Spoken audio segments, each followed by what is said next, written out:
नमस्कार, आप सभी का स्वागत है तिवारी एकेडमी में। आज हम बात करने वाले हैं कक्षा 8 के लिए गणित की पाठ्यपुस्तक के अंतर्गत आने वाले अध्याय 5 की, जिसका शीर्षक है वर्ग और वर्गमूल। इसमें हम आज बात करेंगे प्रश्नावली 5.3 की और सबसे पहले प्रश्न क्रमांक 1 पर बात करते हैं।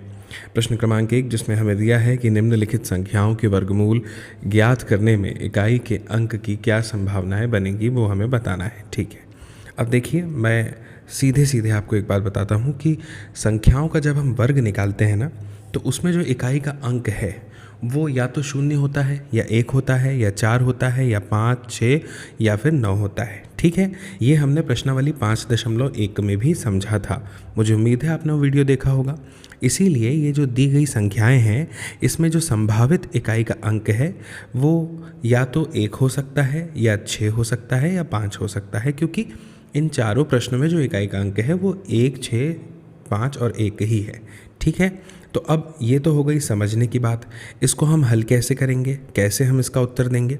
तो देखिए, बड़े ही सरल शब्दों में जो मैंने आपको कहा है, गणितीय भाषा का प्रयोग करते हुए हमें यहाँ पे लिखना है।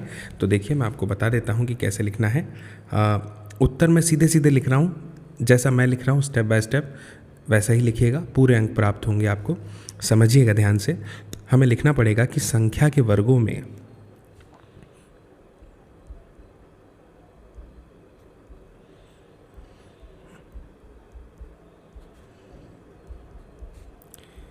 इकाई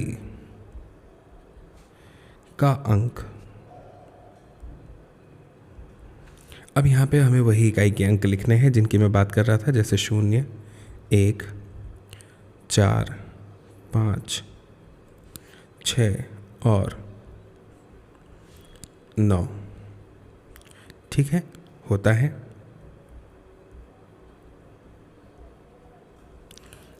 ठीक है, तो इसीलिए अब हमें लिखना पड़ेगा कि इसीलिए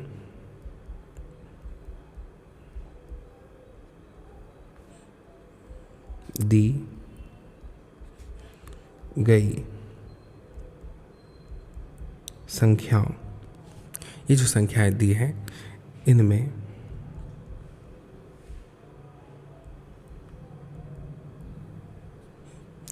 संभावित, आप कह लीजिए,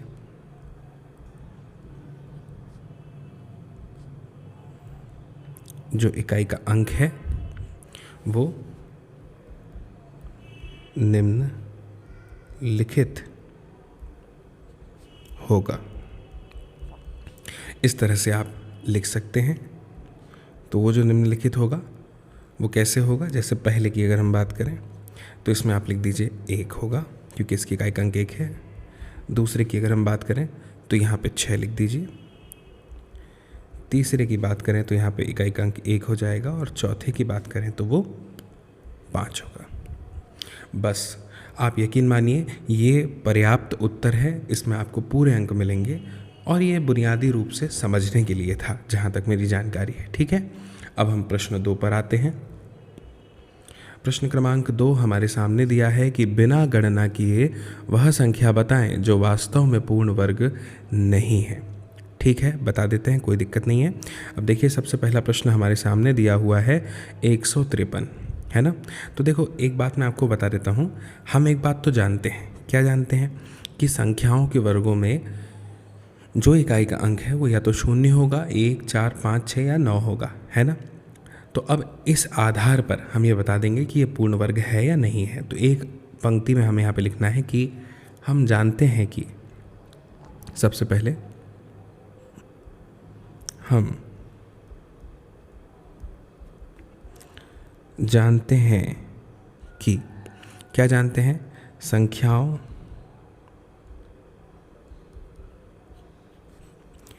के वर्गों में इकाई का अंक, जो इकाई का अंक है 0, 1, 4, 5, 6 और 9 होता है। ठीक है, ये हम जानते हैं। अब देखिए, जो हम जानते हैं इसके आधार पर हम अपने प्रश्न को हल करेंगे। सबसे पहले पहला, इसमें हमें लिखना होगा कि 153 में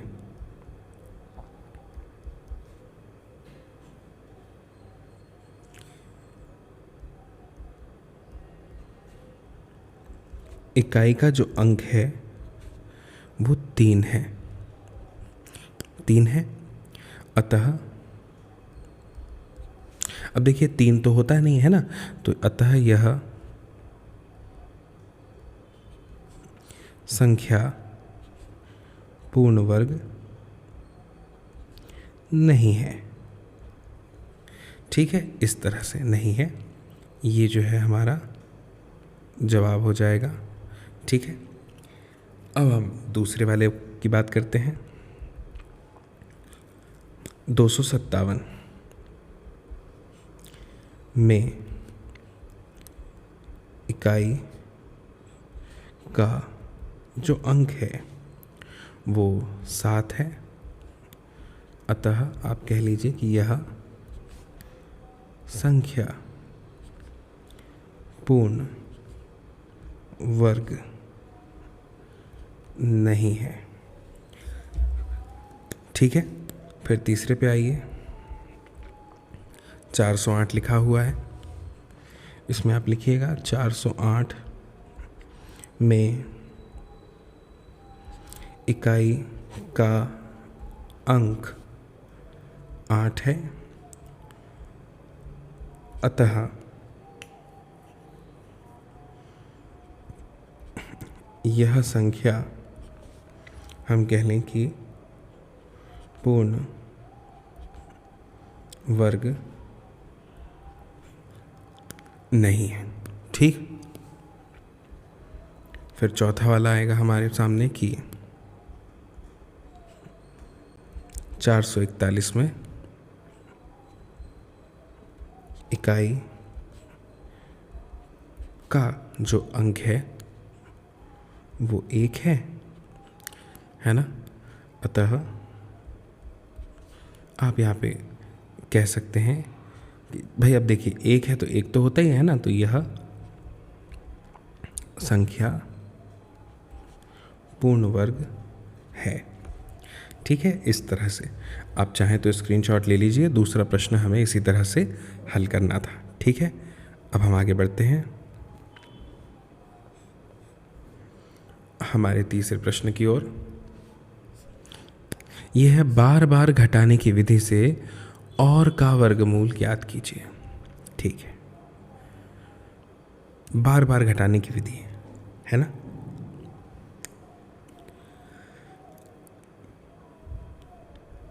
अब इसको कैसे हल करेंगे, थोड़ा समझिएगा।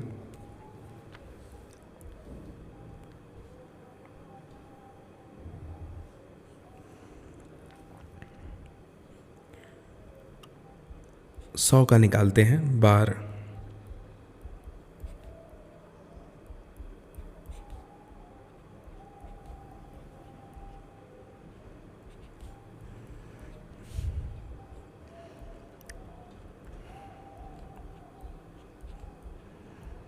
अब समझिए बार बार घटाने की विधि का मतलब क्या है। भाई 100 है, में से 1 घटाइए, 99 आया। ठीक है, 99 प्राप्त हो गया हमें। अब देखिए ये जो हमें 99 प्राप्त हुआ है, इससे हमें जो है विषम संख्याएं जो है एक के बाद एक आने वाली क्रमागत विषम संख्याएं, इनको घटाते हैं। तो पहले 1 को घटाया तो 99, फिर 99 में से आप 1 के बाद क्या आता है, 3 को घटा दीजिए तो 96, फिर उसके बाद में 96 में से 5 को घटा दीजिए तो 91, फिर 91 में से आप 7 को घटा दीजिए तो 84, फिर 84 में से आप 7 के बाद 9 को घटा दीजिए तो कब बच जाएगा 75, फिर 75 में से आप 9 के बाद घटा दीजिए 11 को तो हमारे पास बच जाएगा 64, फिर 64 में से अब 13 को घटा दीजिए तो बचेगा हमारे पास में 64 में से 10 गया 54 और 3 51। फिर 51 में से आप घटा दीजिए 15 को, तो बचेगा 36। 36 में से फिर 17 को घटाना पड़ेगा, तो बचेगा 19। फिर 19 में से 17 के बाद 19 को घटा दीजिए तो प्राप्त हो गया 0। तो अब हम यहाँ पे लिख सकते हैं क्या कि संख्या 1 से क्रमागत विषम संख्याओं को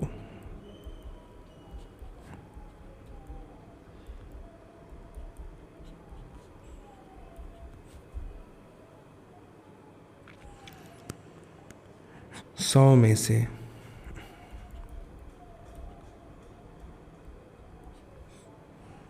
घटाने पर 10वां पद जो है वो 0 प्राप्त होता है। इसलिए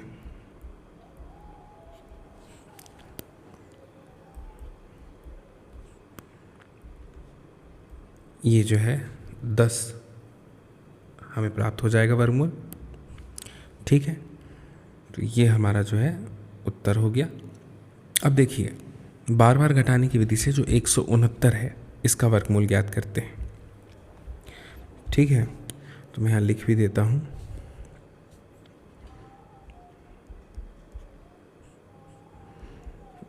बार बार घटाने की विधि से 169 का वर्गमूल। ठीक, तो सबसे पहले तो 1 घटाएंगे, 168 मिलेगा।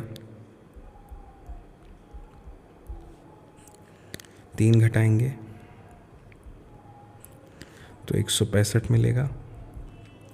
फिर 165 में से 5 घटा देंगे तो 160 मिलेगा। फिर 160 में से 7 घटा देंगे तो 153 मिलेगा।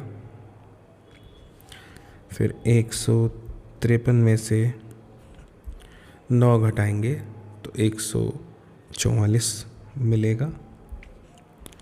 144 में से फिर 11 घटाना पड़ेगा तो 133 मिल जाएगा। फिर 133 में से 13 घटा देंगे तो 120 मिल जाएगा। फिर 120 में से 15 घटा देंगे तो 105। फिर 105 में से कितना घटा देंगे, 17, तो हमें मिल जाएगा 88। फिर 88 में से 19 घटा देंगे तो हमें मिल जाएगा 69। फिर 69 में से हमें घटाना पड़ेगा 21 तो हमें मिल जाएगा 48। फिर 48 में से हम घटा देंगे 23 तो हमें मिल जाएगा 25। और फिर 25 में से हमें घटाना पड़ेगा 25। 23 के बाद 25 आएगी अगली विषम संख्या, तो 0 मिल जाएगा। तो कितनी बार में मिला हमें, 13वीं बार में, है ना। तो यहाँ पे लिखना पड़ेगा हमें, क्या लिखना पड़ेगा कि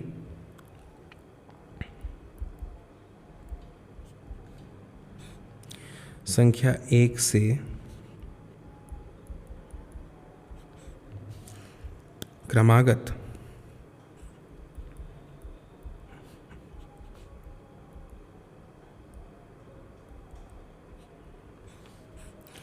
विषम संख्याओं को 169 में से घटाने पर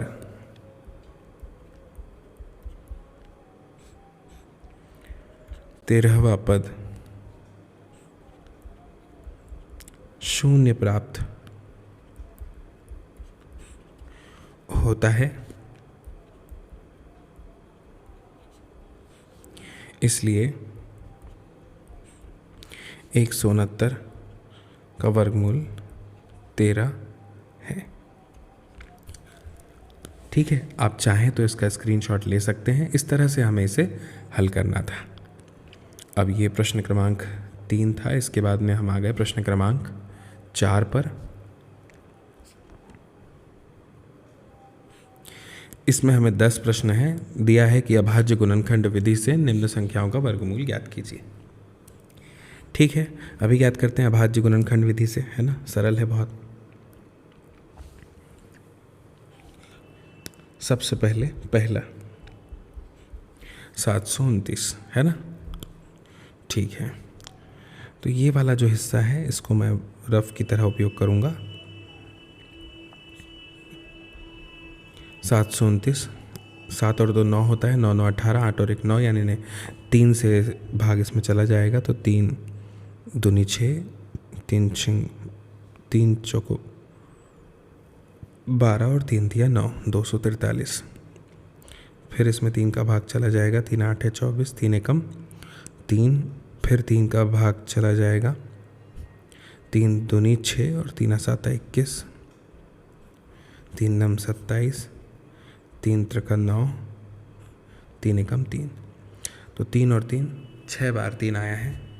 तो हमें लिखना चाहिए कि बराबर से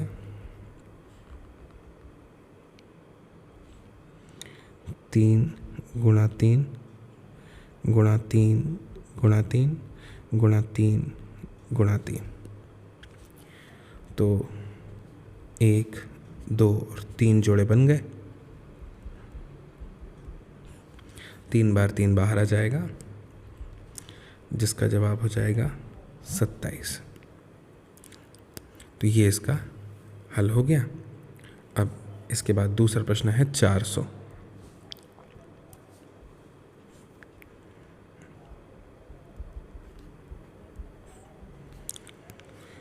तो 400 है। अब 400 के लिए करके देखते हैं।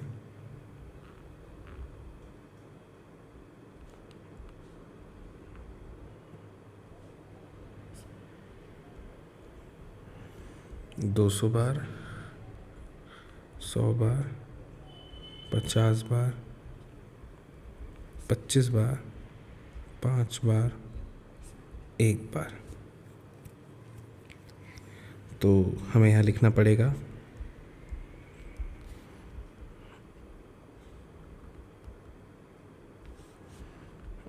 2 गुणा 2 गुणा 2 गुणा 2 गुणा 5 गुणा 5, 1 2 5, यानी हो जाएगा 2 गुणा 2 गुणा 5, 2 दूनी 4 पंचे 20,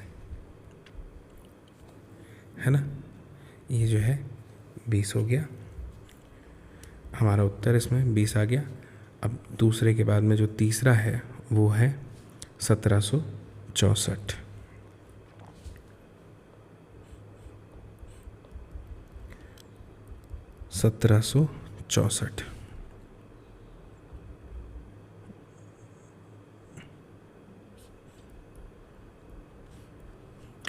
तो 2 अट्ठे 16, फिर 2 अट्ठे 16, फिर 2 दूनी 4,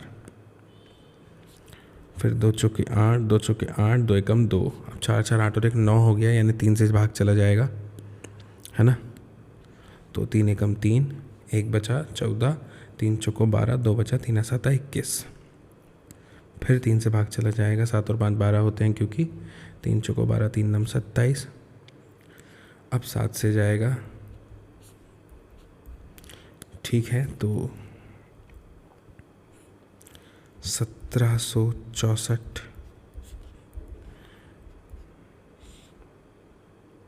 हमें लिखना पड़ेगा 2 गुणा 2 गुणा 3 गुणा 3 गुणा 7 गुणा 7, 2 गुणा 3 गुणा 7, 7 या 21 दूनी 42। ये हमारा जवाब आ गया इसमें। अब इसके बाद चौथा प्रश्न हल करते हैं हम।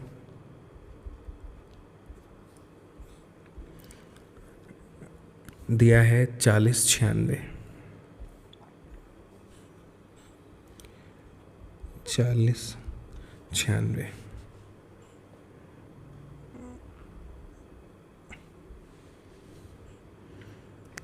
तो इसको हमें 2 से करना पड़ेगा।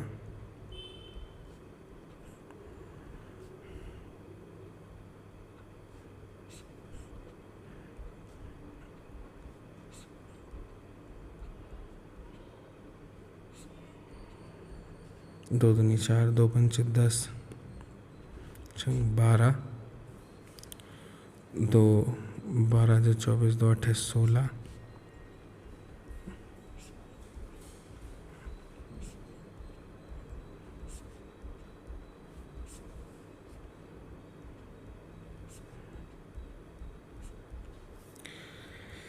कितने बार 2 आ गया हमारे पास में?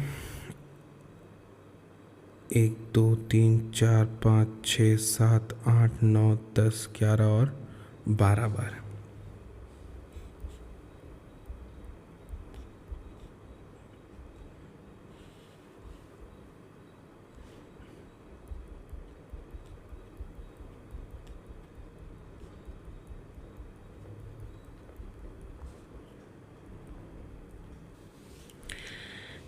एक 2 3 4 5 6, तो ये हो जाएगा 2 गुणा 2 गुणा 2 गुणा 2 गुणा 2 गुणा 2। 2 दूनी 4, 4 दूनी 8, 8 दूनी 16, 16 दूनी 32, 32 दूनी 64। ये हमारा चौथे का उत्तर आ गया। अब चौथे के बाद में पांचवा हमारा दिया है 7744। ठीक है, मैं इसे मिटा रहा हूँ, है ना। आप चाहें तो स्क्रीनशॉट ले सकते हैं। हमें हल करने के लिए यहाँ पर जगह की आवश्यकता पड़ने वाली है, तो मैं इसे मिटा देता हूँ।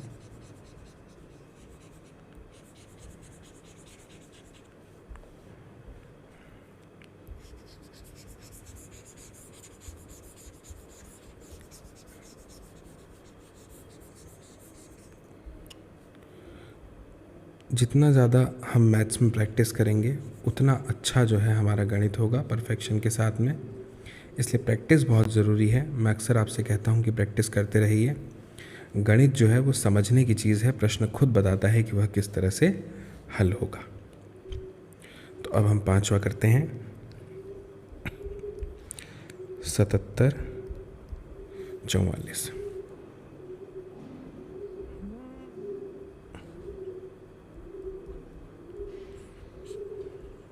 तो 2 तिया 6, 2 8 16, 2 7 14, 2 दूनी 4, तिया 6, 6 12, 18, 6 12, 8 16, 2 चौको 8, 2 8 16, 2 चौके 8, 2 दूनी 4, 2 चौको 8, 2 दूनी 4, 1 2 1, 11 11। तो इसके लिए हमें लिखना पड़ेगा कि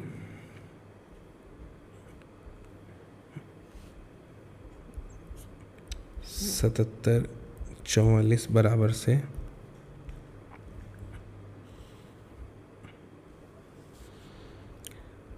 2 गुणा 2 गुणा 2 गुणा 2 गुणा 2 गुणा 2 गुणा 11 गुणा 11। 1 2 3 4 इस तरह से। तो ये हो जाएगा 2 दूनी 4, 4 दूनी 8, 11 8 88।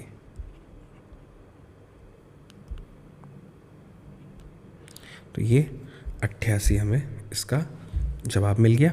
88 का वर्ग होता है 7744 और 7744 का वर्गमूल है 88। ठीक है, अब छठे प्रश्न पर आते हैं।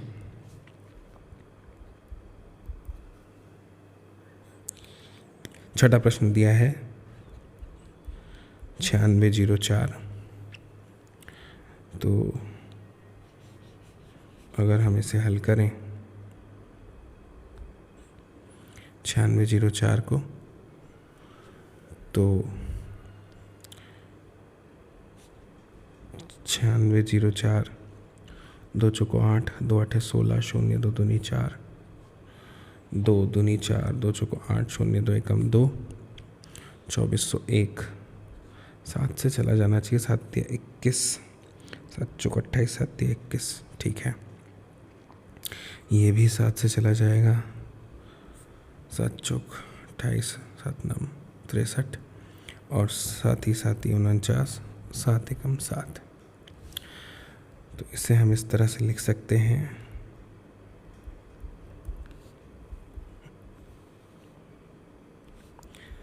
2 गुणा 2 गुणा 7 गुणा 7 गुणा 7 गुणा 7, इस तरह से। तो 1 2 3 7 इस तरह से आ गया। तो 7 × 7 = 49, 49 दूनी 98। ये हल हो गया छठवें का।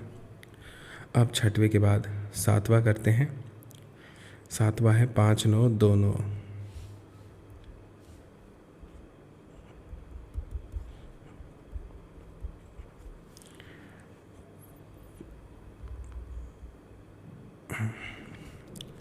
तो 5 9 2 9, 2 से तो जाएगा नहीं, 3 से भी नहीं जाएगा, 4 से भी नहीं जाएगा, 5 से तो जा नहीं सकता, 6 से भी नहीं जाएगा, 2 3 से नहीं जा रहा, 7 से देखते हैं। 7 8 56, 57 58 3 32, 7 चौक 28, 4 7 7 49। ठीक है, फिर 7 एकम 7, 0 आ जाएगा, 7 नहीं बचेगा 14, 7 दूनी 14, और 7 एकम 7 121, सब 11 से चला जाएगा। ठीक है, तो यानी ये जो है हमारे पास आ जाएगा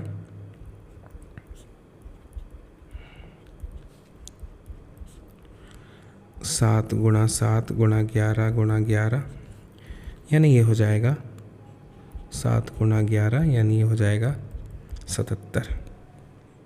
इस तरह से हल हो जाएगा। अब 8वें पे आते हैं।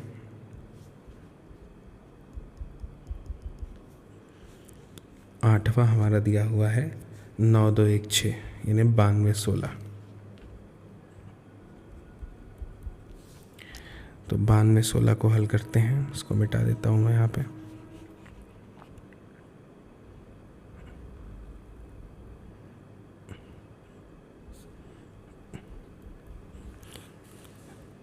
दो से देते हैं। सबसे पहले 2 चौको 8, 6 12, फिर उसके बाद में 0 और 2 आठे 16, 2 दूनी 4, 2 तिया 6, 0 2 चौक 8, 2 एकम 2, 2 एकम 2, 2 पंचे 10, 2 दूनी 4,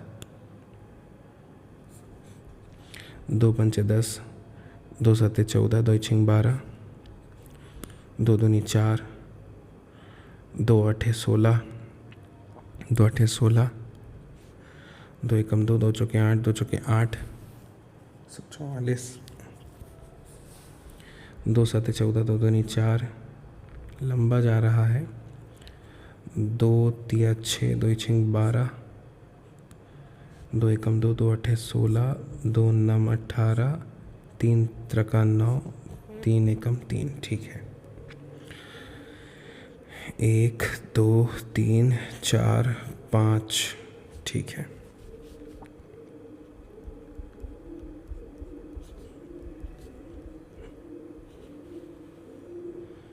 दस बार तो 2 है इसमें।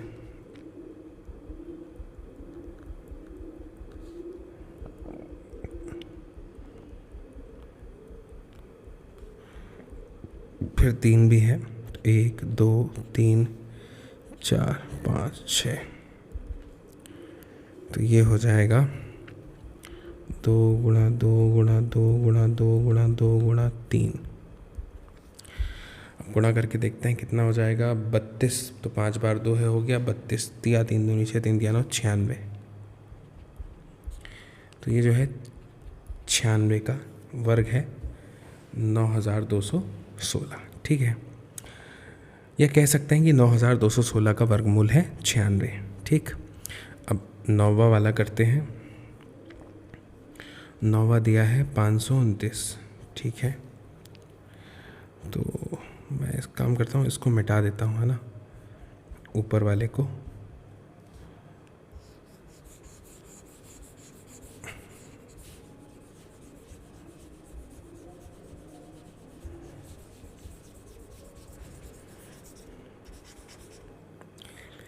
नौवा 529। 529 मुझे लगता है 23 का वर्ग होता है। ठीक है, ये हमें याद करना पड़ता है ना। तो यहाँ पे लिख देते हैं 529 बराबर से 23 गुणा 23, तो जवाब में 23 आ जाएगा। फिर है 10वां। आप लोग जो है ये मान के चलिए कि 25 तक के जो है वर्ग याद कर लीजिएगा, है ना। 25 तक के सारे वर्ग आपको याद होने चाहिए सरलता के लिए। अब 8100 पे आए हैं हम, तो इसको हल करते हैं, इसको निकालते हैं 8100।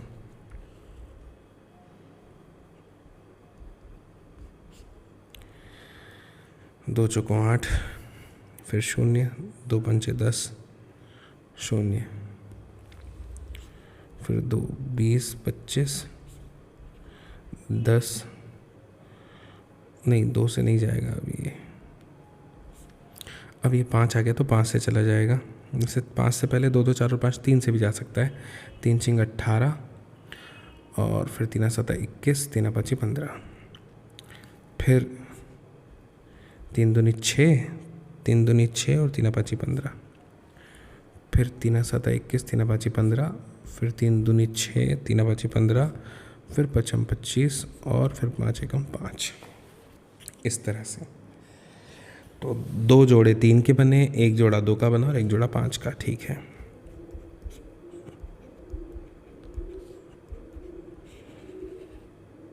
इस तरह से हमें हल करना चाहिए कि 2 गुणा 2 गुणा 3 गुणा 3 गुणा 3 गुणा 3 गुणा 5 गुणा 5, तो 2 गुणा 3 गुणा 3 गुणा 5। ठीक है, तो 2 तिया 6 और 6 पंचे 30 और 30 तिया 90। इस तरह से ये प्रश्न जो है हमारा चौथा यहाँ पे हल हो जाता है। अब हमें आगे बढ़ना चाहिए और आगे बढ़ते हुए अगले प्रश्न की हम बात करते हैं, जो है हमारा प्रश्न क्रमांक 5।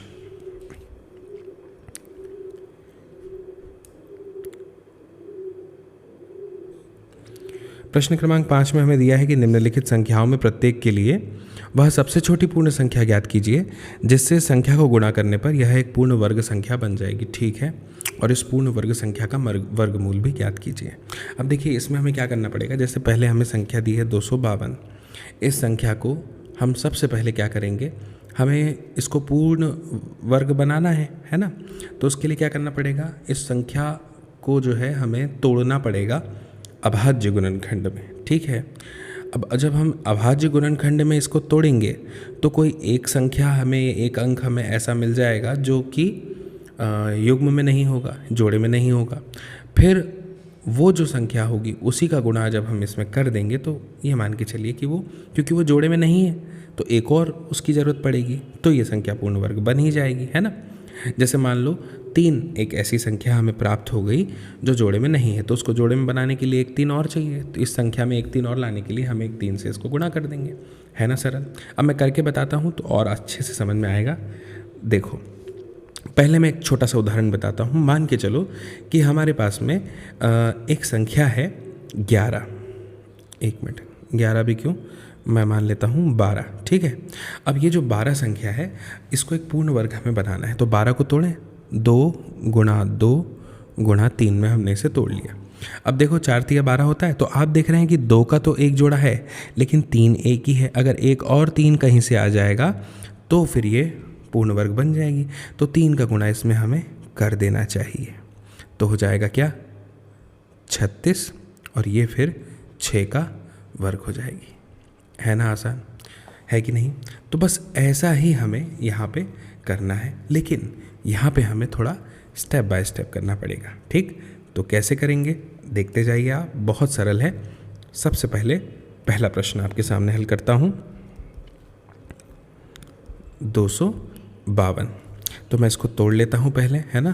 तोड़ने के लिए मुझे यहाँ पर इसका जो है गुणनखंड निकालना पड़ेगा। 252 का तो 2 12 जा 24, 2 छिंग 12, 2 छिंग 12, 2 तिया 6, 7 नम 63 और 3 तिया 9, 3 एकम 3, यानी ये हो जाएगा 2 गुणा 2 गुणा 3 गुणा 3 गुणा 7। एक 7 की कमी है, 7 युग्म में नहीं है। ठीक है, तो यहाँ पे लिखना पड़ेगा कि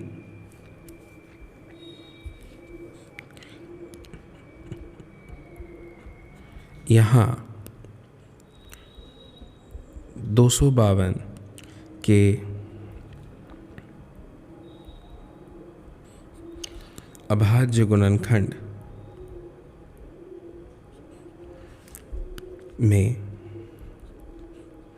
7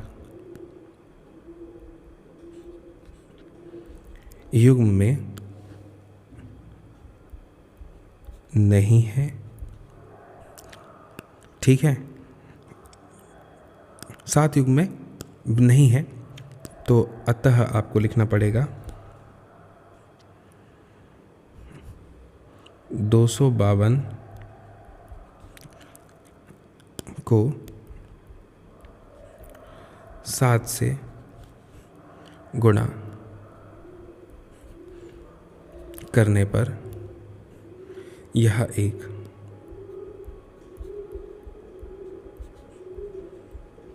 पूर्ण वर्ग संख्या बन जाएगा। ठीक है, ऐसे ही होगा। तो इसीलिए हम ये कर रहे हैं यहाँ पे कि 252 गुणा 7 कर देते हैं। ठीक है, तो कितना आएगा? 7 दूनी 14 का 4, हासिल आया 1, 7 अपना 35 और 1 36 का 6, हासिल आया 3, 7 दूनी 14, 15 16 17, 1764। और अब आप यहाँ पे लिख दीजिएगा कि 1764। बस कुछ भी नहीं करना है, ऊपर जो हमने लिखा था उसमें एक 7 और जोड़ देंगे हम, है ना। 2 गुणा 3 गुणा 7, यानी 7 का भी एक जोड़ा बन गया, तो ये हो जाएगा 42। ये 42 का वर्ग बन गया, है ना। एकदम आसान। बताइए कितना सरल था ये प्रश्न। बस ऐसे ही हमें इसको हल करना है। ठीक है, अब जो है हम यहाँ पर दूसरा वाला प्रश्न हल करते हैं। 180, तो 180 के लिए भी हमें यहाँ पे कुछ भी नहीं करना है। सबसे पहले 180 के अभाज्य गुणनखंड निकाल लेंगे। 2 9 18, 2 45 जा, 3 एकम 3, 3 5 15, 3 5 15, 5 एकम 5, 2 गुणा 2 गुणा 3 गुणा 3 गुणा 5, एक 5 की यहाँ पे कमी है, तो बस हमें यही करना है यहाँ पे कि लिख देंगे कि यहाँ 180 के अभाज्य गुणनखंड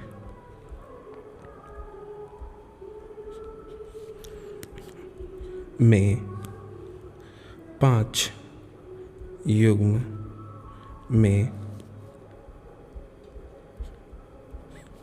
नहीं है, अतः 180 को 5 से गुणा करने पर यह एक पूर्ण वर्ग संख्या बन जाएगी। ठीक है, तो अब इसीलिए हमें कुछ नहीं करना है, 180 गुणा 5 कर देंगे हम। ठीक है, तो जैसे ही हम 180 का गुणा 5 में करते हैं तो हमें प्राप्त हो जाएगा 5 शून्य शून्य 5 8 40 का शून्य 4 5 एकम 5 4 9 900। ठीक है, 900 प्राप्त हो गया। तो अब हम यहाँ पे लिख देंगे और 900 बराबर से कुछ भी नहीं करना है हमें, 2 गुणा 3 गुणा 5, तो ये हो जाएगा 2 3 6 5 30। इस तरह से हमारा ये दूसरा प्रश्न हल हो गया। अब हम आगे बढ़ते हैं और तीसरा वाला हल करते हैं 1008।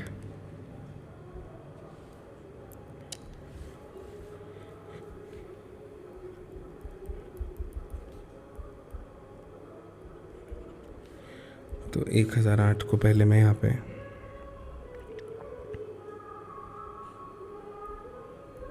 एक 1008 हो गया ये, तो 2 पंचे 10 शून्य 2 चौको 8 25 2 12 जा 24 छिंग 12 63 7 9 63 3 3 3 1। यहाँ पे भी आप देख रहे हैं कि 7 का एक युग्म नहीं बन पा रहा है, तो इसको मैं ऐसे लिख देता हूँ कि 2 गुणा 2 गुणा 3 गुणा 1 मिनट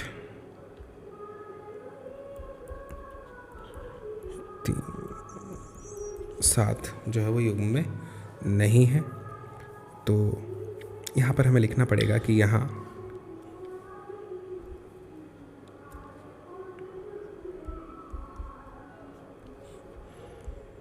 एक 1008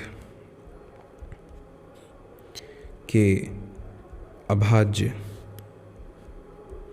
गुणनखंड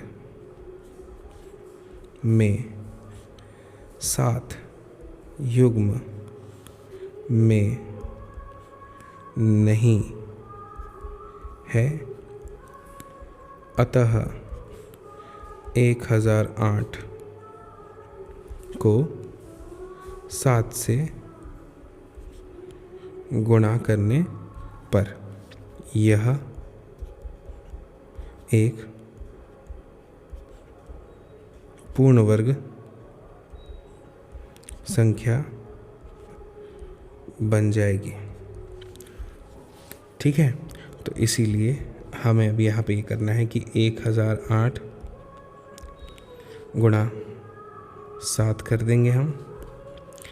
तो 7 से जब इसमें हम गुणा करेंगे तो 7 8 56 का 6 हासिल है 5 7 0 0 5 0 7 एकम 7 70 56 इसका जो है जवाब आएगा। फिर इसमें हम अब लिख देंगे कि और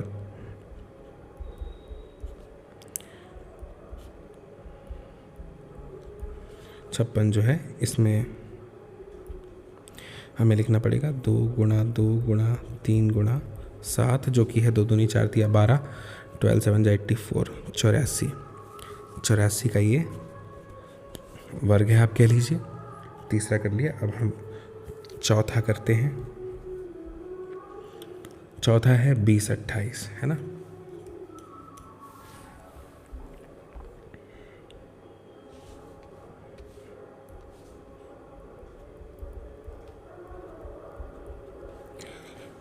तो 20 28 के लिए हमें इस पे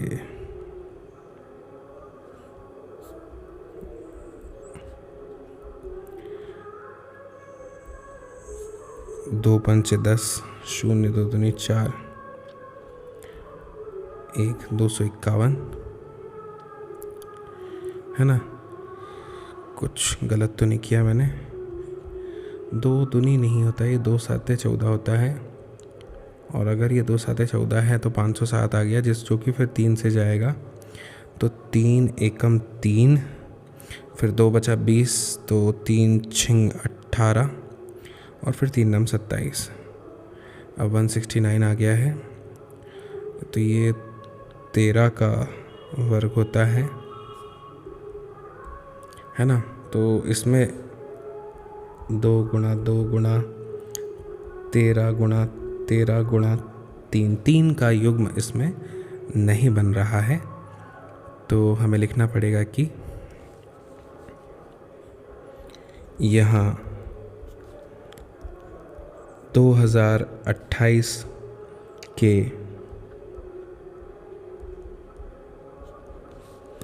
अभाज्य गुणनखंड में 3 युग्म में नहीं है ना, 3 यहाँ पे युग्म में नहीं है, तो आपको लिखना पड़ेगा कि अतः 2028 को 3 से गुणा करने पर यह एक पूर्ण वर्ग संख्या बन जाएगी। ठीक है, तो अगर ये बन जाएगी तो कैसे बनेगी, फिर ये इस तरह से बन जाएगी कि 2028 गुणा 3 करना पड़ेगा, तो 3 8 24 का 4 हासिल आया 2, 3 दूनी 6 और 2 8, 3 0 0, 3 दूनी 6, 60 84 और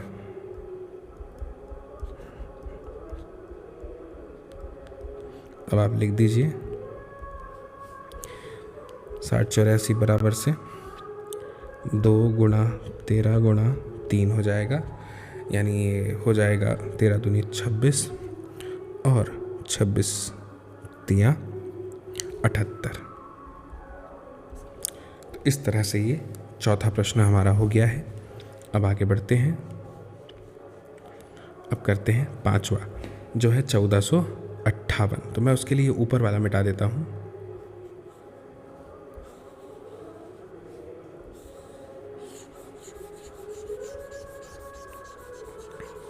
मुझे उम्मीद है कि आपको बहुत अच्छे से ये सारे गणित समझ में आ रहे होंगे, जो कि बहुत आसान भी है ये, है ना। सरलता से कोई भी गणित हमें जब एक बार समझ में आ जाता है ना, तो फिर वो बहुत आसान हो जाता है, फिर हम उसे कितनी भी बार कर सकते हैं। और उस तरह के गणित को भी, गणित की यही खासियत है कि इसमें हमें रटना नहीं पड़ता है, चीज़ें बस हमें समझ में आनी चाहिए। एक बार समझ में आ गई कि हमें कैसे करना है, तो बस हमें अपना थोड़ा सा दिमाग लगाना होता है और फिर चीज़ें अपने आप हल हो जाती है। प्रश्न खुद बताता है, मैं हमेशा कहता हूँ कि प्रश्न खुद बताता है कि मैं इस तरह से हल होने वाला हूँ। ये गणित की एक सबसे बड़ी विशेषता है, खासियत है, मुझे बहुत पसंद है।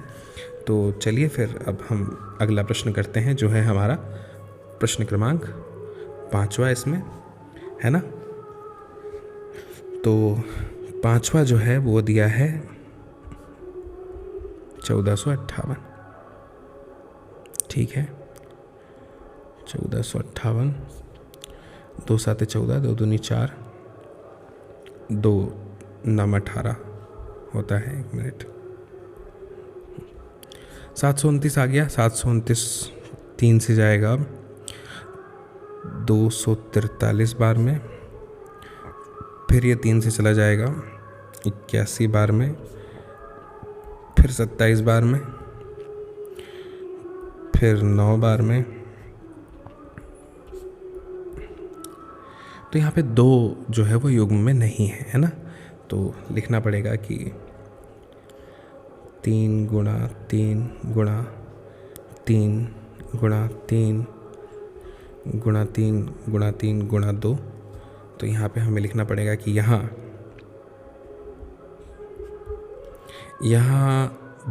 हमें लिखना पड़ेगा कि 1458 जो संख्या है, इसके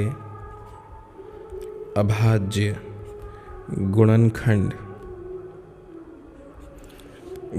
में 2 युग्म में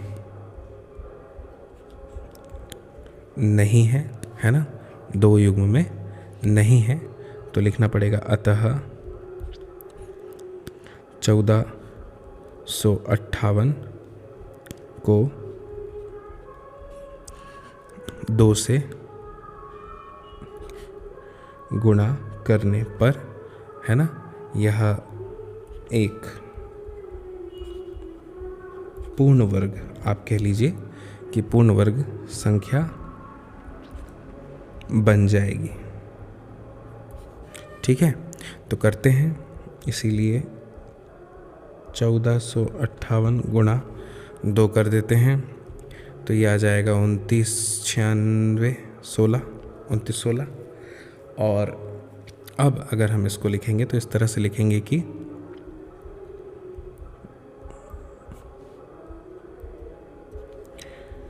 ये हो जाएगा 2 × 3 × 3 × 3, यानी 2 तिया 6, 3 तिया 9, 9 6 54। इस तरह से पांचवा हो गया। अब हम छठवा भी कर लेते हैं जल्दी से। छठवा है 768। 768 को हल करने के लिए हमें 768 जो है उसका अभाज्य गुणनखंड निकालना पड़ेगा। 2 तिया 6, 2 8 16, 2 चौके 8, 2 एकम 2, 2 नम 18, 2 दूनी 4, 2 नम 18, 2 छंग 12, 2 तिया 6 नहीं है, 2 चौको 8 करना पड़ेगा, 2 8 16, 2 दूनी 4, 2 चौको 8, 2 एकम 2, 2 दूनी 4, 2 छंग 12, 2 तिया 6, 3 एकम 3। इसमें 2 की अगर हम बात करें तो 4 जोड़े बन रहे हैं, लेकिन 3 युग्म नहीं बना रहा। तो बस यही करना है हमें। यहाँ पे हमें यही लिखना पड़ेगा कि यहाँ 768 के अभाज्य गुणनखंड में 3 युग्म में नहीं है, अतः 768 को 3 से गुणा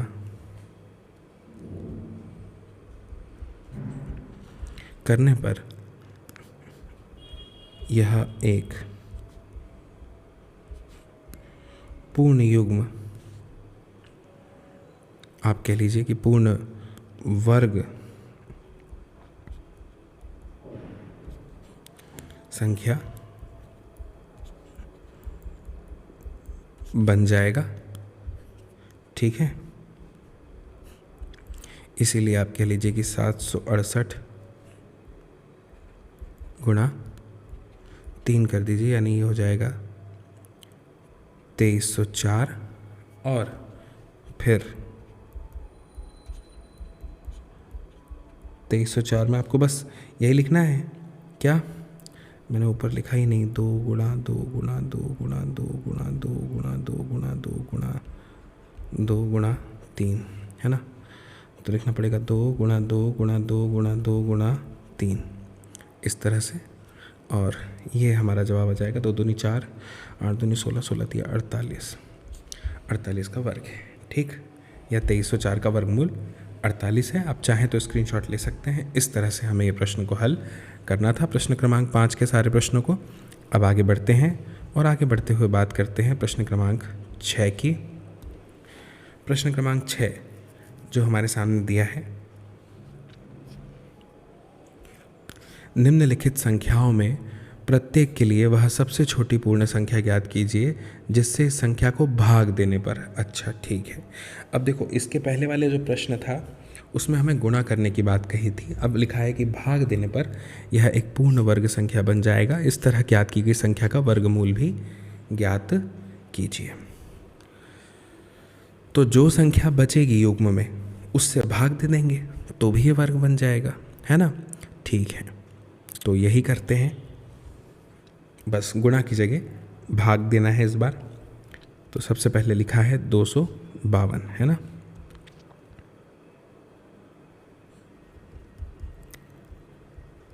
दो 252, तो 252 की अगर हम बात करें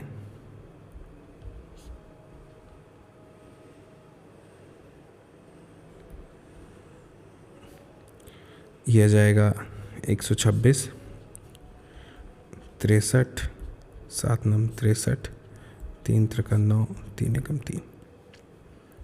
तो ये हो जाएगा 2 गुणा 2 गुणा 3 गुणा 3 गुणा 7, है ना। कहने का मतलब जो है वो ये है कि यहाँ पे 7 जो है वो युग्म में नहीं है, तो हमें लिखना पड़ेगा कि यहाँ 252 के अभाज्य गुणनखंड में 7 युग्म में नहीं है,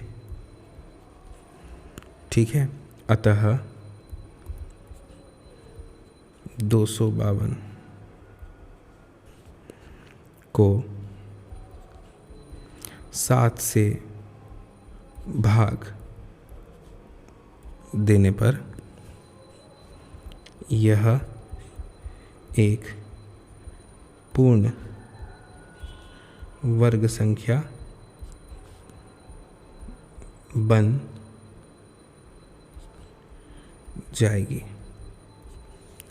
यह एक पूर्ण वर्ग संख्या बन जाएगी, इसीलिए 252 भागित 7 कर दीजिए आप, तो 7 तिया 21 और 7 छिंग 42 यानी 36 आ जाएगा, ठीक है। और जैसा कि प्रश्न में कहा है कि जो ज्ञात की गई संख्या है उसका वर्गमूल भी निकालना है, तो लिख दीजिए कि और 36 का वर्गमूल हो जाएगा 2 गुणा 3 यानी 6 6 36, ठीक है। इस तरह से भाई मैंने इसमें से 7 हटा दिया, बस 7 से भाग दिया, तो स्पष्ट है, आसान है। चलिए अब दूसरा वाला हल करते हैं। 2925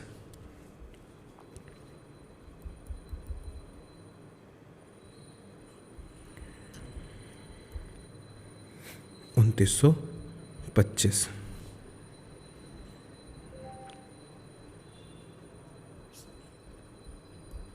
इकाई का अंक 5 है तो 5 से भाग दे सकते हैं, लेकिन अंकों का जो योग है 9 और 5 14, 14 और 4 18, वो 3 से विभाज्य है, यानी ये संख्या 3 से विभाजित हो जाएगी। तो सबसे पहले 3 नम 27 हो जाएगा, फिर 2 बच जाएगा, फिर 3 7 21 हो जाएगा, फिर 1 बच जाएगा, तो 3 5 15 हो जाएगा। इस तरह से फिर इसमें पुनः 3 से भाग चला जाएगा एक बार, 3 3 9, 3 दूनी 6 और 3 5 15। अब 5 और 3 8 होगा, यानी अब 3 से भाग नहीं जाएगा, अब 5 से देना पड़ेगा। तो 5 6 30, 5 25, फिर 5 से चला जाएगा, 13 5 65 होता है ना। फिर 13 एकम 13, तो यहाँ पे लिखेंगे 3 गुणा 3 गुणा 5 गुणा 5 गुणा 13। यहाँ पे 13 जो है वो युग्म में नहीं है, तो हमें यही लिखना पड़ेगा। क्या लिखना पड़ेगा कि यहाँ 2925 के अभाज्य गुणनखंड में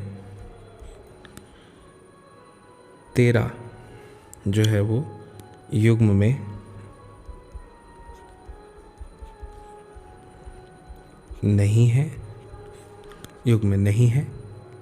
अतः जो संख्या है हमारी 2925 को 13 से भाग देने पर यह एक पूर्ण वर्ग संख्या बन जाएगी, ठीक है। तो अब क्या करना है, भाग देना है, तो यही करेंगे। 2925 भागित 13 कर देते हैं, तो 13 हटा देते हैं, कितना आ जाएगा बताइए। 3 3 9, 5 25, 25 नम कितना होता है 225, ठीक है 225 आ गया। अब देखिए ध्यान से समझिए, यहाँ पे लिख देते हैं और इसका वर्गमूल भी निकालना है 225 का। कुछ भी नहीं करना है, 13 को हटा दीजिए तो 3 गुणा 5 लिख दीजिए, आ जाएगा 15। इस तरह से ये हल हो गया हमारा दूसरा प्रश्न भी, प्रश्न क्रमांक 6 का। अब हम तीसरे पे आते हैं, 396।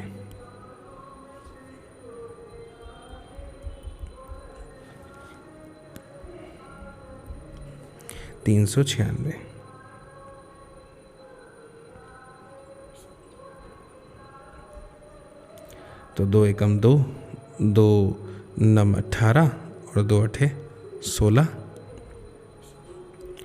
फिर 2 नम 18, 2 नम 18, फिर 33 बार, फिर 11 बार, 11 1, 11 का युग्म इसमें नहीं बन रहा है, तो लिख भी देता हूँ मैं यहाँ पे 2 गुणा 2 गुणा 3 गुणा 3 गुणा 11। अब यहाँ पे लिखना पड़ेगा हमें कि यहाँ पर 396 जो है इसके अभाज्य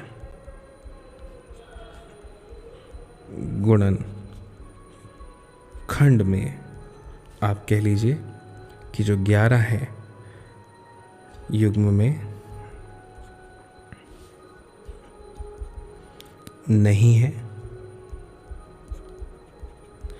और अतः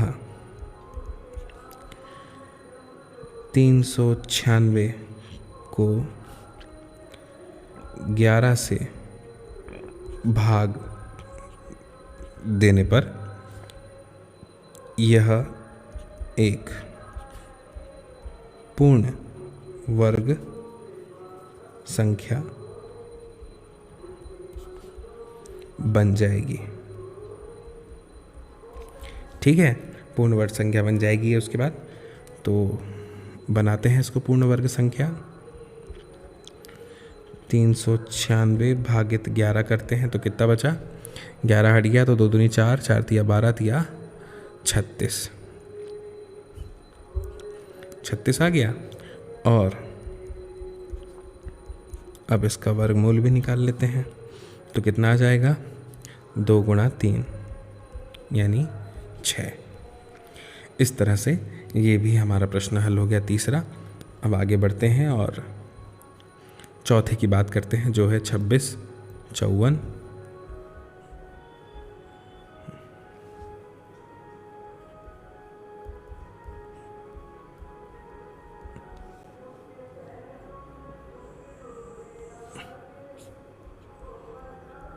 तो सबसे पहले 2 से 13 दूनी 26, 18 और 2 दूनी 4, 2 साते 14, 1327 आ गया। नहीं, गलत हो गया है कुछ, तो 2654 है ना, सॉरी 2645 है संख्या।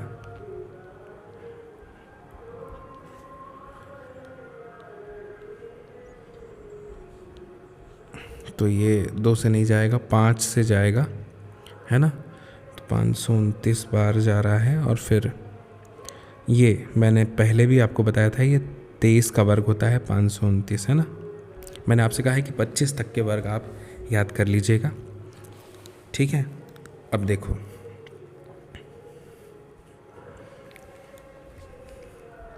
$2645 आ गया। तो 2645 में 5 गुणा 23 गुणा 23 हो जाएगा ये। तो हमें यहाँ लिखना पड़ेगा कि यहाँ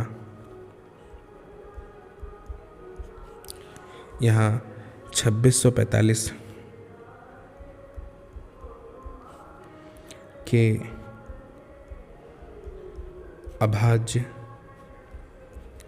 गुणनखंड में 5 युग्म में नहीं है ना, 5 युग्म में नहीं है। अतः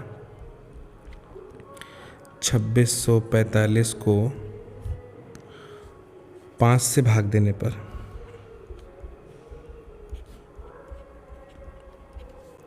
क्या हो जाएगा 5 से भाग देने पर? यह एक पूर्ण वर्ग संख्या बन जाएगी। ठीक है, तो दे देते हैं, इसीलिए 2645 भागित 5 करते हैं, 5 हट जाएगा तो 23 गुणा 23 यानी 529 प्राप्त हो जाएगा। और लिख दीजिए 529 जो है वो 23 गुणा, मतलब 529 जो है वो 23 का ही वर्ग है। ठीक है, इस तरह से। ठीक है, तो ये हमारा जो है हल हो जाएगा। अब चौथा हो गया है, तो हम आगे बढ़ते हैं और चौथे के बाद में बात करते हैं पांचवे की, जो है 2800। ठीक है, तो इसको हल करते हैं। अब देखिए, इसके लिए मैं यहाँ पे एक काम करता हूँ, ये जो पहला और दूसरा प्रश्न है इसको मिटा देता हूँ। ठीक है,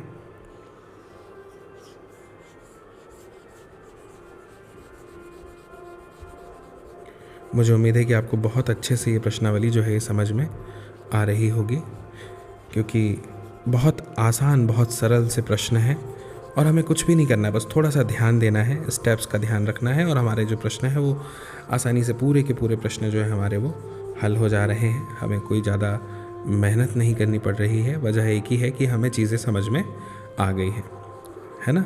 जैसे ही समझ में आता है तो गणित हमारे लिए बहुत आसान हो जाता है, जैसा कि मैंने आपसे कहा है ना। तो ठीक, इतनी जगह पर्याप्त हैं 2 प्रश्न के लिए। तो पांचवा सबसे पहले करते हैं। पांचवा प्रश्न 2800 लिखा हुआ है, तो मैं यहाँ आपके सामने 2800 का जो है निकाल देता हूँ अभाज्य गुणनखंड।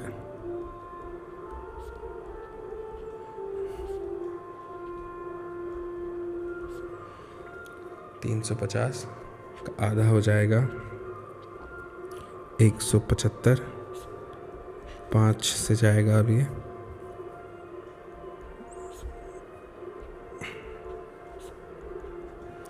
ठीक है। 2 गुणा 2, 2 गुणा 2, 5 गुणा 5, 7। 7 जो है वो युग्म में यहाँ पे नहीं है, तो आपको लिखना पड़ेगा क्या, यहाँ 2800 के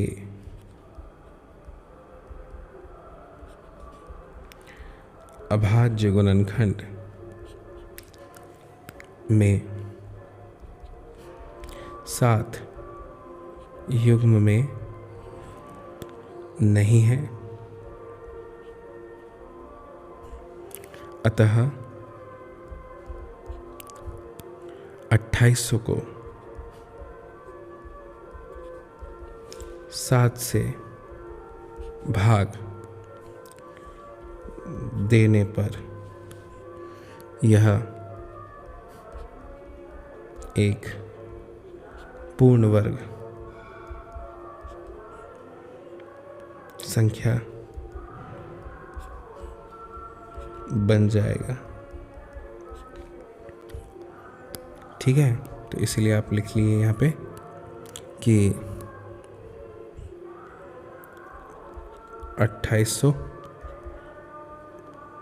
भागित 7 कर लीजिए आप, तो ये आपका हो जाएगा 400, है ना। और आप जो है इसी संख्या का वर्गमूल जब निकालेंगे तो ये हो जाएगा 2 गुणा 5 यानी कि 20। इस तरह से ये हमारा पांचवा हल हो गया। अब हम इसके बाद में हमारा छठवें का छठा हल कर लेते हैं प्रश्न। वो है 1620। ठीक है, तो 1620 है, तो ये हो जाएगा 2 8 16, 2 दम 20, 2 चौके 8, 2 पंचे 10, 3 एकम 3, 3 पाँचे 15, 3 पाँचे 15, है ना। फिर 5 एकम 5। इस तरह से ये हल हो गया। नहीं हल होगा ऐसे।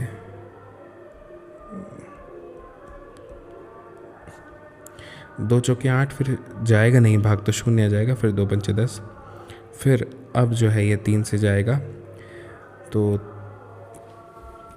40 है ये, है ना। तो 13 तिया 39 होता है और 3 पाँची 15 होता है। फिर 3 चौक 12, 3 पाँची 15, अब 45 आया है तो फिर अब 15 आएगा, फिर 5 आएगा, फिर 5 एकम 5 आएगा। इस तरह से हो जाएगा ये। तो ये हमने इसको हल कर लिया है। तो यहाँ पे जो है जैसा कि हम देख पा रहे हैं कि जो 5 है वो युग्म में नहीं कहलाएगा। उसके पीछे की वजह ये है कि 45 बार हमें यहाँ 3 से भाग देना है ना, 5 युग्म में नहीं है। अब देखिए 2 गुणा 2 गुणा 3 गुणा 3 गुणा 3 गुणा 3 गुणा 5। अब हमें यहाँ पे लिखना पड़ेगा वही लाइन जो हमने अभी तक लिखी है कि यहाँ 1620 के अभाज्य गुणनखंड आप कहेंगे कि में गुणनखंड में 5 युग्म में नहीं है, अतः आप कह लीजिए कि 1620 को 5 से भाग देने पर 1620 को 5 से भाग देने पर यह एक पूर्ण वर्ग संख्या जो है बन जाएगा।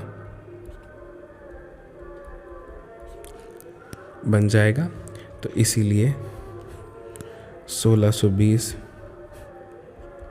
भागित 5 आप कर दीजिए तो 324 आ जाएगा। और आप लिख दीजिए कि 324 का जो वर्गमूल है वो 2 गुणा 3 हो जाएगा, है ना, क्योंकि इसमें 5 तो हट ही गया। तो ये अब हो जाएगा 2 तिया 6 तिया 18। इस तरह से ये हमारा प्रश्न हल हो जाएगा, छठवां वाला। अब हम आगे बढ़ते हैं और बात करते हैं। आप चाहे तो इसका स्क्रीनशॉट आप ले सकते हैं। इसी तरह से ये सब प्रश्नों को हमने हल किया है। अब हम आगे बढ़ते हैं प्रश्न क्रमांक 7 पर। प्रश्न क्रमांक 7 हमारे सामने है। एक विद्यालय में कक्षा 8 के सभी विद्यार्थियों ने प्रधानमंत्री राष्ट्रीय राहत कोष में 2401 रुपये दान में दिए। प्रत्येक विद्यार्थी ने उतने ही रुपए दान में दिए जितने कक्षा में विद्यार्थी थे। तो कक्षा के विद्यार्थियों की संख्या ज्ञात करो। ठीक है, अब देखिए मुझे एक बात बताइए कि एक विद्यालय में जो कक्षा 8 के विद्यार्थी हैं उन्होंने कुछ रकम दान में दे दी। अब प्रत्येक विद्यार्थी ने उतने ही रुपए दान में दिए जितने की कक्षा में क्या थे, विद्यार्थी थे। ठीक है, जैसे मान लो अगर 50 विद्यार्थी हैं तो प्रत्येक विद्यार्थी जो है वो 50-50 रुपए देगा, इस तरह से। ठीक है, तो अब हमें क्या करना पड़ेगा मुझे बताइए। जो कुल संख्या हमें यहाँ पर दी हुई है रकम की कि इतनी रकम दान में दी गई है, इसके हम गुणनखंड निकाल लेंगे। और गुणनखंड निकालने के बाद में हमें ये पता भी करना होगा कि ये जो संख्या है ये कौन सी संख्या का वर्ग है, क्योंकि उतने ही बच्चे उतनी ही रकम देंगे तभी इतनी राशि जमा होगी, है ना। चलिए तो हल करते हैं। तो इसको स्टेप बाय स्टेप बहुत सरलता से कर लेंगे। सबसे पहले लिखना पड़ेगा कि यहाँ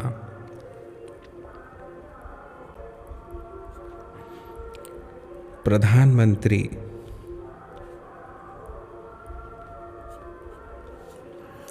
राष्ट्रीय कोष में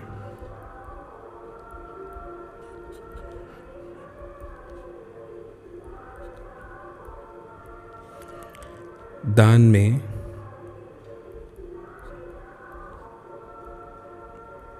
दिए गए रुपए कितने हैं, 2401। ठीक, अब हम मान लेते हैं कि माना विद्यार्थियों की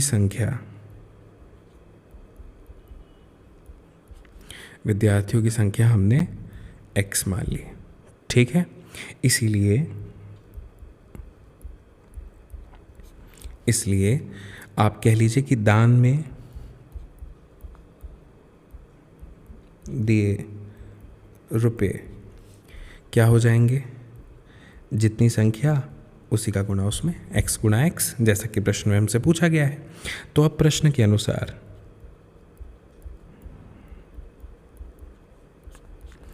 क्या होगा, प्रश्नानुसार हो जाएगा x की घात 2 बराबर से 2401, x गुणा x मतलब कि x की घात 2 है ना, 2401।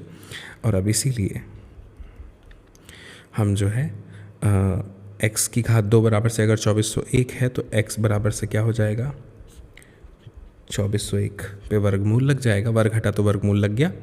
और 2401 को हम लिख सकते हैं 2401 है ना, 4 और 2 4 7, 7 है, 5 से भी नहीं जाएगा, 6 से भी तो नहीं जाएगा, 7 से देके देखते हैं, 7 या 21, 3 बचा, 7 चौक 28, 7 या 21, ठीक है 7 से चला गया। फिर ये भी 343, 7 से चला जाएगा है ना, 7 अपना 35, 7 चौक 28, 6 7 9 63, 7 30, 7 ही 49, 7 एकम 7। तो इसको लिख सकते हैं 7 गुणा 7 गुणा 7 गुणा 7 है ना, 2 पेयर बन रहे हैं, यानी हमारे सामने जो है वो आ जाएगा x बराबर से 7 गुणा 7 यानी 49 आ गया। तो लिखना पड़ेगा अतः विद्यार्थियों की संख्या, विद्यार्थियों की संख्या 49 है। आप चाहें तो इसका स्क्रीनशॉट ले सकते हैं, यही हमारा उत्तर है। इस तरह से हमें ये प्रश्न को हल यहाँ पे करना था, ठीक है। प्रश्न क्रमांक 7 हमारा हल हो गया। अब आगे बढ़ते हैं, बात करते हैं प्रश्न क्रमांक 8 की। प्रश्न क्रमांक 8 में दिया है एक बाग में 2025 पौधे इस प्रकार लगाए जाएंगे कि प्रत्येक पंक्ति में उतने ही पौधे हों जितनी की पंक्तियों की संख्या हो, ठीक है। तो पंक्तियों की संख्या और प्रत्येक पंक्ति में पौधों की संख्या ज्ञात कीजिए, ठीक है। अब मुझे एक बात बताइए कि एक बगीचा है, गार्डन है, उसमें इतने पौधे लगा रहे हैं 2025। अब प्रत्येक पंक्ति में हमें उतने ही पौधे चाहिए जितने की पंक्तियों की क्या है, संख्या है। ये प्रश्न बिल्कुल इसके ठीक पहले वाले प्रश्न के बराबर हो जाता है, ठीक है ना। उतनी ही संख्या में पौधे हैं जितनी की उनकी पंक्तियां हैं। तो बहुत आसान है, हमें वही करना है जो भी हमने 7वें में किया। सबसे पहले लिख देता हूं आपके सामने, यहाँ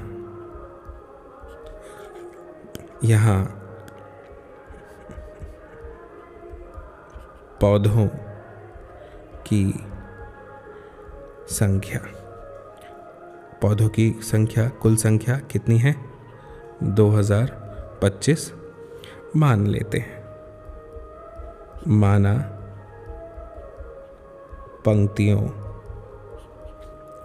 की संख्या, पंक्तियों की संख्या बराबर x है, तो इसलिए जितनी पंक्तियों की संख्या है उतनी ही पौधों की भी है। तो प्रत्येक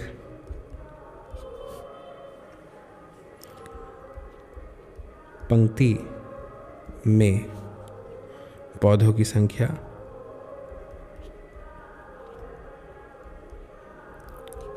ये भी x हो जाएगी। तो अब प्रश्न के अनुसार क्या हो जाएगा, प्रश्न के अनुसार x की घात 2 बराबर 2025, तो x बराबर से हो जाएगा 2025 का वर्गमूल, जिसका मतलब होता है 2025 है ना, 3 छिंग 18, 3 7 21, 3 5 15, ठीक है। फिर 3 से चला जाएगा, 3 दूनी 6, 3 दूनी 6, 3 5 15, फिर 3 से चला जाएगा, 3 7 21, 3 5 15, फिर 3 से चला जाएगा, 3 दूनी 6, 3 5 15, अब नहीं जाएगा, 5 से ही जाएगा, ठीक है। तो हो जाएगा 3 गुणा 3 गुणा 5, ठीक है। और 3 × 3 × 5 का मतलब होता है 45। तो यहाँ पे आपको लिखना पड़ेगा अतः प्रत्येक पंक्ति में पौधों की संख्या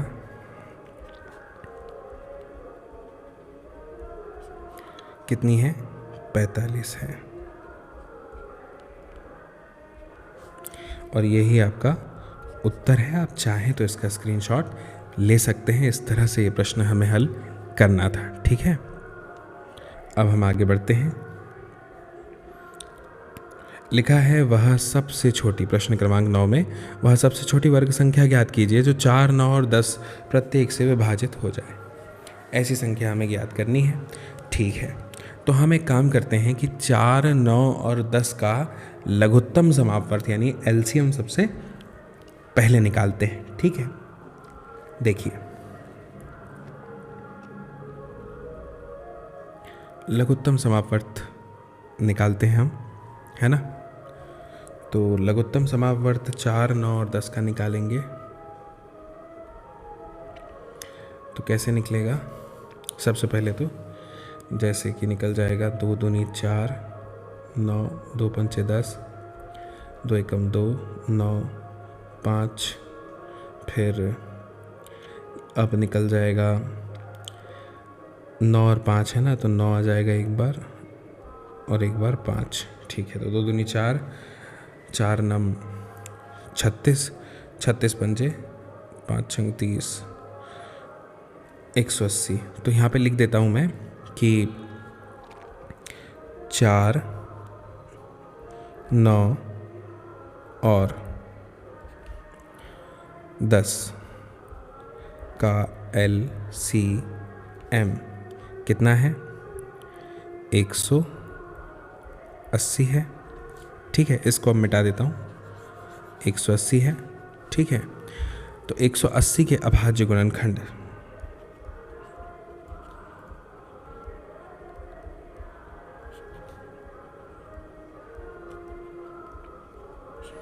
आप प्रश्न समझ गए ना, प्रत्येक से विभाजित हो जाना चाहिए। ऐसी छोटी वर्ग संख्या ज्ञात करनी है। देखिए अब 180 के अभाज्य गुणनखंड लिख देते हैं।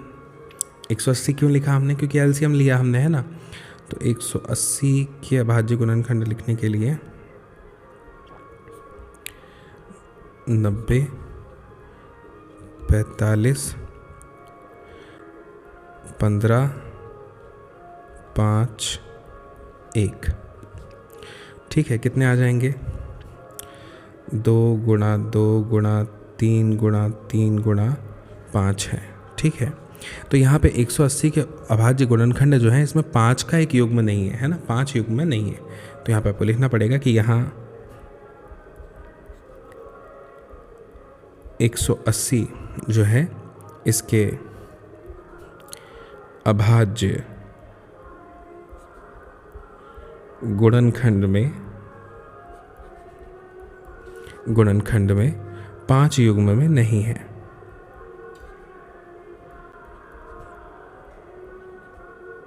पाँच युग्म में नहीं है तो क्या होगा? 180 को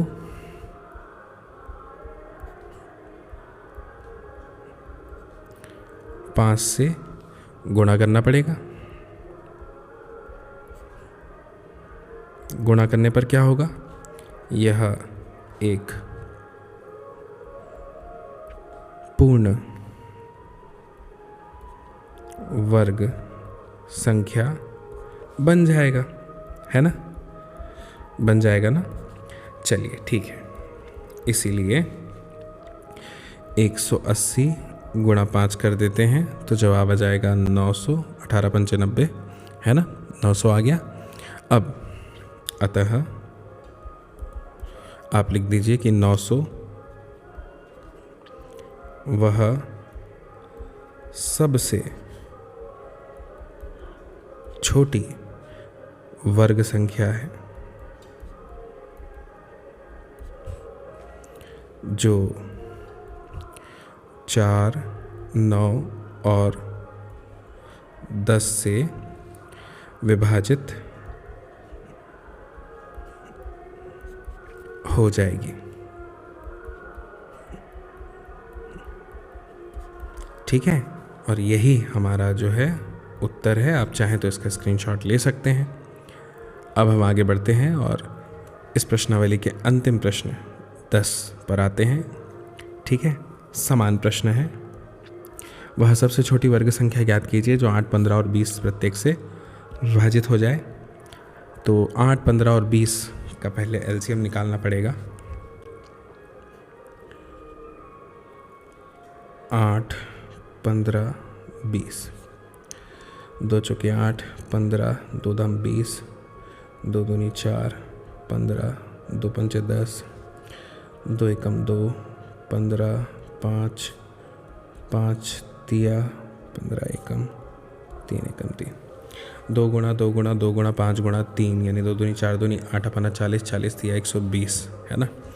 इसको मिटा देता हूँ, 120। तो यहाँ लिख देता हूँ कि 8, 15 और 20 का LCM 120 है। ठीक है, तो 120 के अभाज्य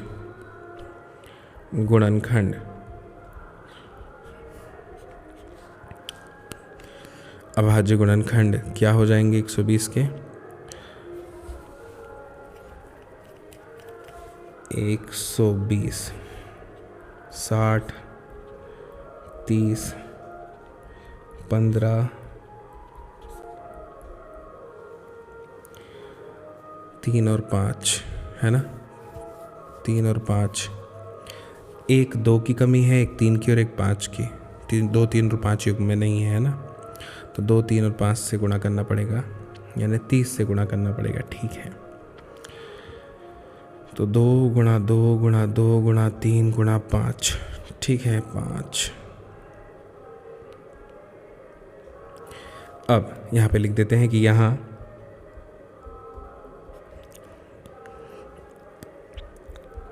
180 के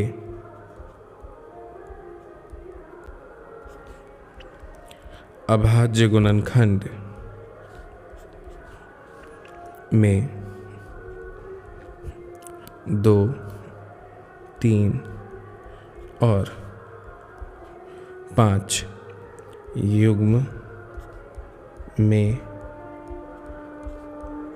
नहीं है, अतः हमें लिखना पड़ेगा कि 120 को 2 गुणा 3 गुणा 5 से गुणा करने पर यह एक पूर्ण वर्ग बन जाएगा। ठीक है, तो इसीलिए 120 गुणा 2 गुणा 3 गुणा 5 यानी 30 से गुणा करना पड़ेगा 120 का। तो 12 तिया कितना हो जाएगा? 36, और 2 शून्य लग जाएंगे यानी 3600 आ गया। ठीक, तो अब आपको लिखना पड़ेगा यहाँ पे कि अतः 3600 जो है वह सबसे छोटी वर्ग संख्या है जो 8, 15 और 20 से विभाजित हो जाएगी। ठीक है, और यही जो है हमारा उत्तर है। चाहें तो आप इसका स्क्रीनशॉट ले सकते हैं। तो मुझे उम्मीद है कि आपको ये पूरी प्रश्नावली बहुत अच्छे से समझ में आई होगी। एक एक प्रश्न आपने बहुत अच्छे से समझा जाना होगा और आप ज़रूर इस वीडियो की लिंक को शेयर कीजिएगा, साझा कीजिएगा अपने दोस्तों, मित्रों, साथियों, सहपाठियों के साथ में, ताकि वे लोग भी देख पाएँ इस वीडियो को और समझ पाएँ इस जानकारी को। बाकी मेरी फिर आपसे बहुत जल्द ही मुलाकात होगी अगली नई जानकारी के साथ, नई प्रश्नावली के साथ, नए वीडियो में। और तब तक के लिए आप सभी को मेरा नमस्कार।